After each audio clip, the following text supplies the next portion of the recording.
పొరుగు దేశం ఆఫ్ఘనిస్తాన్లో వరుస భూకంపాలు సంభవించాయి. ఆ దేశ ఉత్తర ప్రాంతాన్ని వణికించాయి. తీవ్ర భయాందోళనకు గురిచేశాయి. సరిహద్దు ప్రాంతం కావడం వల్ల తజకిస్తాన్లోనూ తేలికపాటి ప్రకంపనలు నమోదయ్యాయి. దీనివల్ల ప్రాణ నష్టం లేదు. కొన్ని చోట్ల ఆస్తి నష్టం సంభవించింది. పలు నివాసాలు బీటలు వారాయి. కొన్ని పాక్షికంగా కూలిపోయాయి.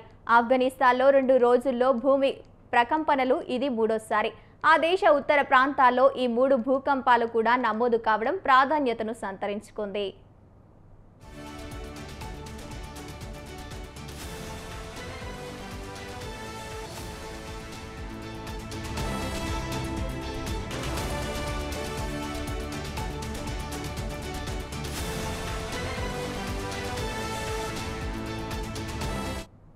తొలి భూకంప తీవ్రత రిక్టర్ స్కేలుపై 4.0గా రికార్డ్ అయ్యింది. ఆఫ్ఘనిస్తాన్ ఉత్తర ప్రాంతంలో బగ్లూన్ ప్రావిన్స్లో భూమి కంపించింది.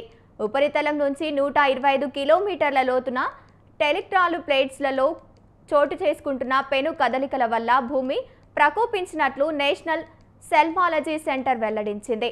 ఉత్తరాఖండ్, మయన్మార్లలో ప్రకంపనలు కలకలం రేపాయి.